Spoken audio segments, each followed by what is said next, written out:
నమస్తే ఫ్రెండ్స్, నేను మీ రామలక్ష్మి. వెల్కమ్ టు రామలక్ష్మి వంటిల్లు. ఈరోజు ఉలవచారు చేసి చూపించబోతున్నానండి. ఉలవచారు అనేది చాలా టేస్టీగా ఉండటమే కాకుండా హెల్త్కి కూడా చాలా మంచిది. ఎక్కువగా మనం ఉలవలతో చేసిన రెసిపీస్ అనేవి కుక్ చేసి మన ఫ్యామిలీకి సర్వ్ చేసామంటే వెయిట్ లాస్ కూడా అవుతుంది. ఆ ప్రాసెస్ అంతా కూడా నేను మీకు వివరంగా చెప్తాను. అంతకు ముందుగా నా ఛానల్ని మీరు ఫస్ట్ టైం చూస్తున్న వారైతే రన్ అవుతున్న వీడియో కింద రెడ్ కలర్లో సబ్స్క్రైబ్ అనే ఆప్షన్ ఉంటుంది కదా, దానిని టచ్ చేసి ALL ఆల్ అని బెల్ ఐకాన్ని కూడా యాక్టివేట్ చేశారంటే నేను పెట్టబోయే రెసిపీస్ అన్నీ కూడా మీ ఫోన్కు నోటిఫికేషన్కి వస్తాయి. మీరు నా ఛానల్ని సబ్స్క్రైబ్ చేసినప్పుడే ఏ రోజు రెసిపీ ఆ రోజు మీ ఫోన్కి నోటిఫికేషన్ వస్తుందండి. ఓపెన్ చేసి చూడొచ్చు. ఫ్రెండ్స్, ఈ ఉలవచారు అనేవి చాలా చాలా బాగుండటమే కాకుండా హెల్త్కి కూడా చాలా మంచిదండి. మనం వారానికి ఒకసారైనా కూడా ఈ ఉలవలతో చేసిన రెసిపీస్ అనేవి మన ఫ్యామిలీకి సర్వ్ చేయాలి. ఆ ప్రాసెస్ అంతా కూడా నేను మీకు చూపిస్తాను. వీడియోని ఎక్కడ స్కిప్ చేయకుండా లాస్ట్ వరకు చూడండి. మధ్య మధ్యలో స్కిప్ చేస్తే అర్థం కాదు. ఇలా ఖాళీగా ఉన్న ఒక గిన్నెని తీసుకుని ఒక కప్పు నిండా ఉలవలు చూపిస్తున్నానండి. నేను 1/2 kg ఉలవలతో చారు అనేవి చేసి చూపించబోతున్నాను. ఒక 1/2 kg ఉలవల్ని అలా గిన్నెలో వేసేసుకుని దాని నిండా వాటర్ పోసుకోవాలండి. వాటర్ అనేవి ఎక్కువగా పోసుకోవాలి. గిన్నె నిండా ములిగే వరకు కూడా వాటర్ పోసుకోవాలి. ఎందుకంటే ఉలవలు నానిన తర్వాత బాగా పైకి వస్తాయి కదా, క్వాంటిటీ అనేది పెరుగుతుంది. అందుకే వాటర్ అనేవి ఎక్కువగా పోసుకోవాలి, లేదంటే కరెక్ట్గా నానవు. ఇలా మొత్తం పోసుకుని దాని నిండా వాటర్ పోసుకుని ఒక నైట్ అంతా నానబెట్టుకుని ఉంచుకోవాలండి. మనం మార్నింగ్ చారు చేయబోతుంటే ఒక రాత్రి అంతా కూడా అలా నానబెట్టుకుని ఉంచుకున్నామంటే ఉలవలు అనేవి బాగా మెత్తబడి ఉడికేటప్పుడు చక్కగా సాఫ్ట్గా ఈజీగా కుక్ అయిపోతాయండి. ఇలా నైట్ మొత్తం నానబెట్టుకుని నేను మీకు మార్నింగ్ చూపిస్తున్నాను.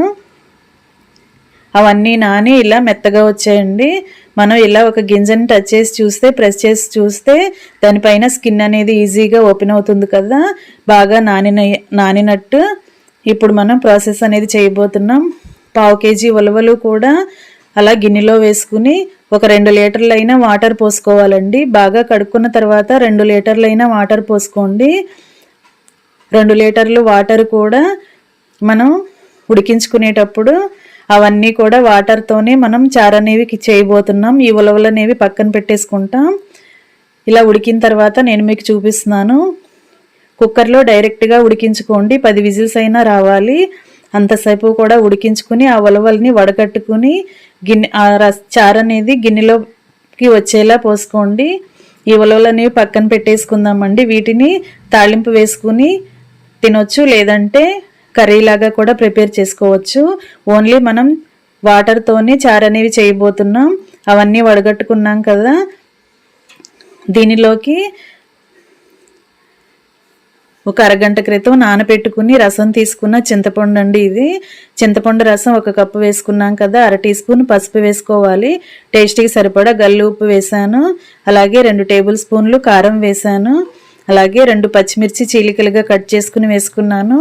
పచ్చిమిర్చి ఘాటు అనేది ఎక్కువగా కావాలంటే ఇంకా 2 యాడ్ చేసుకోండి. అలాగే ఉల్లిపాయలు తీసుకుని ఇలా సన్నగా నిలువుగా పొడవుగా కట్ చేసుకుని వేసుకోవాలి. అవి ఒక 1/2 కప్పు వేసుకున్నానండి. అవి 2 కూడా వేసుకున్నాం కదా. ఇప్పుడు బాగా కడుక్కుని పెట్టుకున్న కరివేపాకు కూడా ఇలా చిన్న చిన్న ముక్కలుగా కట్ చేసి వేసుకోండి.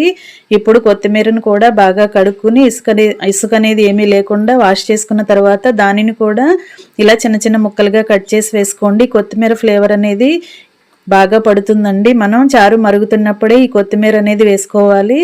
అప్పుడే ఆ ఫ్లేవర్ అనేది, ఆ టేస్ట్ అనేది బాగా వస్తుంది చారుకి.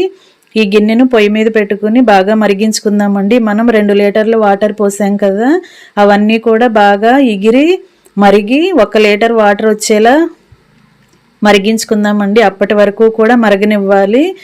ఇప్పుడు పోపు రెడీ చేసుకుందాం. ఒక గిన్నెని తీసుకుని 2 గరిటెల ఆయిల్ పోసుకుని 1 టీ స్పూన్ పచ్చిశనగపప్పు, టీ స్పూన్ సాయి మినపప్పు, టీ స్పూన్ జీలకర్ర, టీ స్పూన్ ఆవాలు, 1/2 టీ స్పూన్ మెంతులు, కచ్చాపచ్చగా దంచిన వెల్లుల్లి రెబ్బలు వేసుకుని కొంచెం కరివేపాకు కూడా వేసుకుని పోపు రెడీ అయిన తర్వాత అదంతా కూడా తెచ్చుకుని చారులో వేసేసుకుందామండి. ఇంకా ఎంతో టేస్టీగా ఉండే ఉలవచారు రెడీ అయిపోయాయి. ఇంకా సర్వింగ్ బౌల్లోకి తీసేసుకుందాం. మీరు ఈ ఉలవచారుతో ఫ్యామిలీకి రైస్లో సర్వ్ చేశారంటే ఇంకా వేరే డిష్ ఏమి అడగకుండా చారుతోనే మొత్తం రైస్ అంతా కూడా తింటారండి. ఈ చారు పెట్టినప్పుడు అప్పడాలు కానీ వడియాలు కానీ అలా వేపి మనం పిల్లలకి సర్వ్ చేసామంటే చక్కగా ఇష్టంగా కమ్మగా తింటారు. ఇంకా ఎంతో టేస్టీగా ఉండే ఉలవచారు రెడీ అయిపోయాయి. ఒకసారి టేస్ట్ చూసుకుని సాల్ట్ చాలకపోతే యాడ్ చేసుకోవచ్చండి. మీకు వీడియో నచ్చితే లైక్ చేయండి. అలాగే ఈ వీడియో అనేది మీ ఫ్రెండ్స్కి ఫ్యామిలీ మెంబర్స్కి కూడా షేర్ చేయండి. అలాగే మీరు గనక కుక్ చేస్తే ఈ స్టైల్లో నేను చెప్పిన స్టైల్లో గనక మీరు కుక్ చేసి ఎలా కుదిరిందో కూడా నాకు కామెంట్ చేయండి. అలాగే నా ఛానల్ని సబ్స్క్రైబ్ చేసుకోవటం మాత్రం మర్చిపోకండి. బెల్ ఐకాన్ని కూడా యాక్టివేట్ చేయండి. లైక్ చేయటం మాత్రం మర్చిపోకండి. Thanks for watching. నేను మీ రామలక్ష్మి.